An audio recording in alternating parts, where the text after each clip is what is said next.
Zulu mnyama ondlela zimhlophe, indlondlo eshaya impengwana le nibingelelayo, ngibingelela seliyoshona ilanga.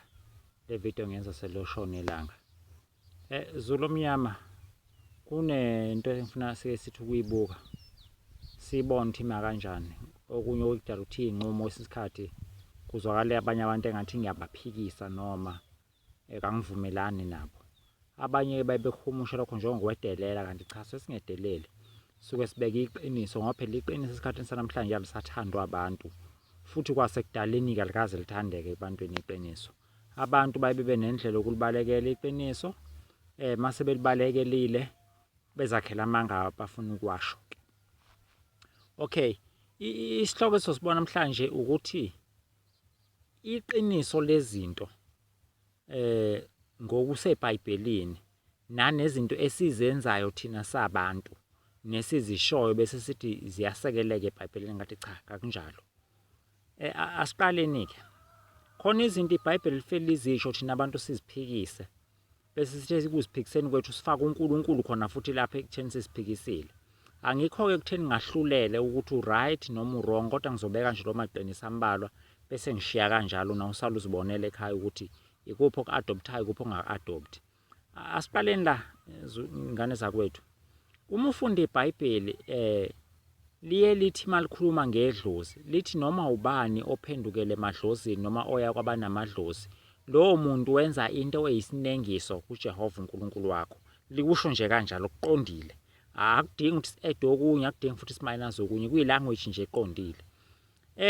Bese abantu-ke besuka bethatha amadlozi bethi bayakholwa bese befuna indlela yokukusekela lokhu kuthatha amadlozi. Baye belapha kwiTestamente elisha bathatha ivesi elilodwa nakhona ababhalansa ngalo elithi maqonda nabalalayo ngifuna ningabe nalwazi bese bethi li-apply emadlozini. Cha, alikhulumi ngamadlozi lelo vesi, likhulumela okunye nje kuseceleni. Kahle kahle likhuluma ngokufa, hhayi ngamadlozi.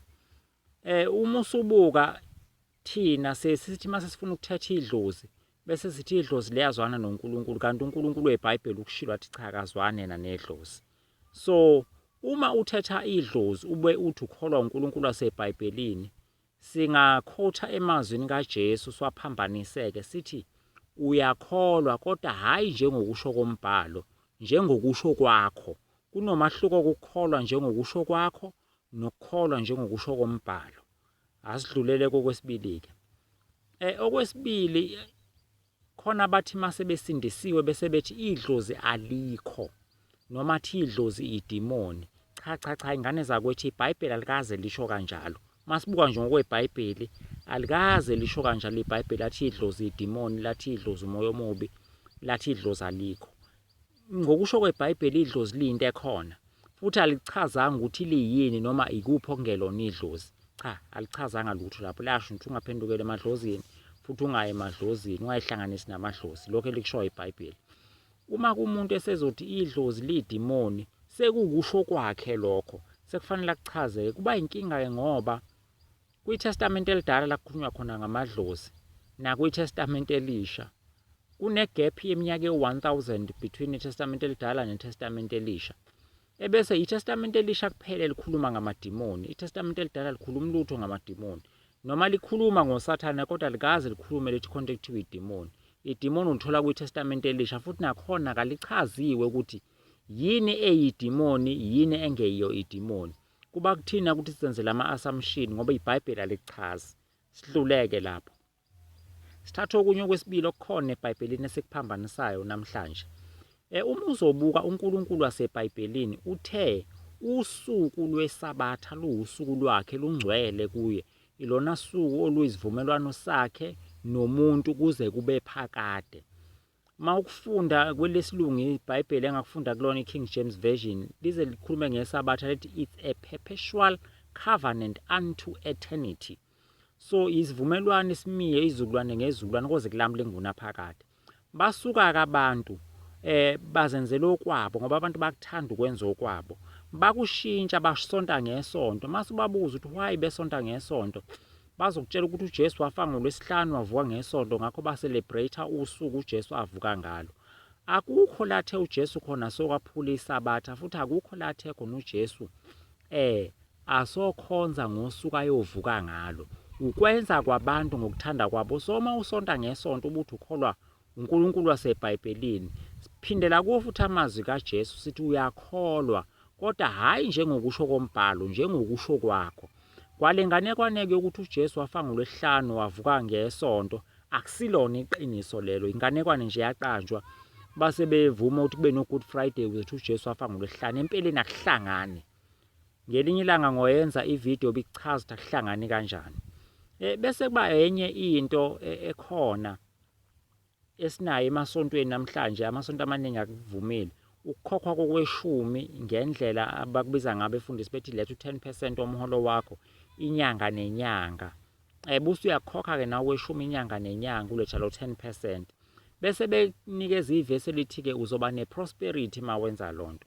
Cha, zingane zakwethu, i-reality iyakukhomba ukuthi uma ngabe ukhipha imali uyisa somewhere, imali ongoyiphinde uyibone empilweni yakho, leyo mali njalo ilahlekile. Kufana nokuthi uthathe leyo mali wayijikijela emlilweni wayishisa. So ayikho i-prosperity eza ngokunikela okweshumi. Ozama ukukutshela okunye uyakukhohlisa nje udlala ngawe, ungazi uzihluphe. Okwesibili, okweshumi ngendlela okuchazwe ngayo kweTestament elidala nangokwe-practice eyenziwe esikhathini sanamhlanje, zingane zakwethu akuhlangani. Bengasha befundisi bethi khona i-prosperity yokuthola ukuthi onikela okweshumi, cha akayikho. Yikho phela befundisi beze behambe inyanga beyofuna igubhu, beyothwala bethwala akunikele kakhulu emasontweni ukuze babe nemali. So uyabona ukuthi ayibibikho i-prosperity ngokunikela okweshumi. Uma kwakukhona into enjengaleyo, ungabe abantu abanikela okweshumi ayiba-affect i-recession, uma kube ne-recession noma i-depression noma i-economic downfall, kodwa iqiniso lithi kuyaba-affecta nabo. So ukunikela okweshumi yinto singasho sithi uma ukwenza ngokwendlela abakuchaza ngabafundisi ingekuchazile iBhayibheli, nakhona uyakholwa kodwa ngokukholwa ngokusho kwakho, hhayi njengokusho kombhalo. Ungawubuka kombhalo ukuthi lichaza kanjani okweshumi. Ikhona ividiyo engayenza la ngangikhuluma khona ngokweshumi nemali. Bese kuba okunye okuye kube khona esikuthandayo, sikhulume ngemishado manje. Yabona uma uzobuka indlela iBhayibheli elichaza ngayo ukuganwa nokuganana, bese kuba indlela amabandla ethu namahlelo ethu akuchaza ngayo ukuganwa nokuganana. Hey, uzothola umahluko.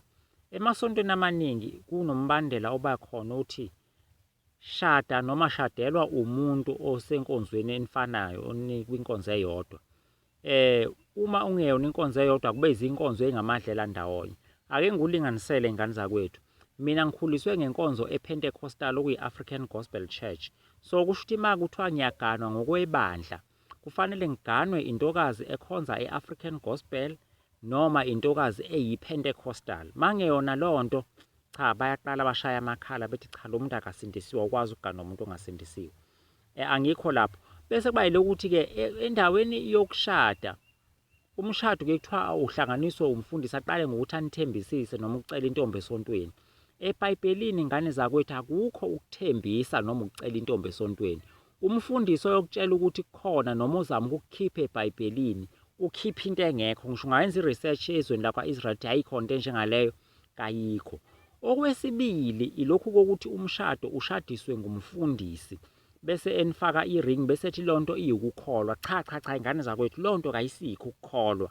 Amasiko nje abantu, singakutshela ukuthi kuyisiko labapha abantu. Ukufaka i-ring esandleni sakho sokunxele kulo yamunwe wendandatho yisiko lamaRoma lelo. Abathi mabeliqala bathi lo yamunwe unemthambo ihamba straight iyongena enhlizweni. Ngakho mawufake i-ring kulowo munwe usukhombisa uphawu lokumthanda umkakho. Ongeyilisiko lamaHebheru futhi okuyinto uNkulunkulu angakaze asho lutho ngayo. So siyakubona ukuthi kuyisiko labantu. Nanendlela yokushada le ukuthi sishadiswa abefundisi yinto eyaqalwa ibandla lamaRoma Katholika. Bathi-ke manje umshado usuyisacrament yesikhombisa kuma-sacrament akhona enkolweni yobuRoma. Neyifungo-ke lezi zomshado zaqalwa umlungu thizeni wase-England, igama lakhe uJohn, isibongo ngiyasikhohlwa. Wabhala incwadi ekuthiwa is a Book of Common Prayer, okuyona ncwadi ichaza lezi ifungo eseyifungwa-ke. Kahle kahle emshadweni ongenazo izifungo lezi esifungiswa abefundisi, I do no till death do us apart, asikwazi lokho. So ngakho-ke ingane zakwethu awukho umshado esingathi lo wamiswa uNkulunkulu, kukuwena uthanda ukushada kanjani. kodwa namhlanje abantu bazifumana bekwi-pressure yokushada ngokwendlela yesonto nangokukuthembisa ukuthi abathembisane imishado ngokwendlela yesonto. Angikho-ke lapho wena uyinqumelayo ukuthi wenza njani. Kodwa ukushada ngokwendlela yesonto nokungashadi ngokwendlela yesonto akuhlangani lutho nokukholwa kwakho. Bese siqhubeka sithatha okunye okukhona. Zingane zakwethu, kube ilokhu kokuthi kunesithunywa nomoya oyingcwele. Isithunywa ingane zakwethu asiwona umoya oyingcwele, seyenye into. Umoya oyingcwele futhi ungenye into, akufani. Ungathi umuntu esebenza ngesithunywa bese uthi usebenza ngomoya oyingcwele noma umistake isithunywa nomoya oyingcwele. Izinto ezimbili nje ezihlukene. Isithunywa size sivuswe nangegobongo laso sibe negobongo nothi sivuswe futhi emanzini. Kanti umoya oyingcwele cha, akavuswe emanzini futhi akanalo igobongo, kuthiwa leli igobongo likamoya oyingcwele. So ngakho asikwazi ukuhlukanisa izinto.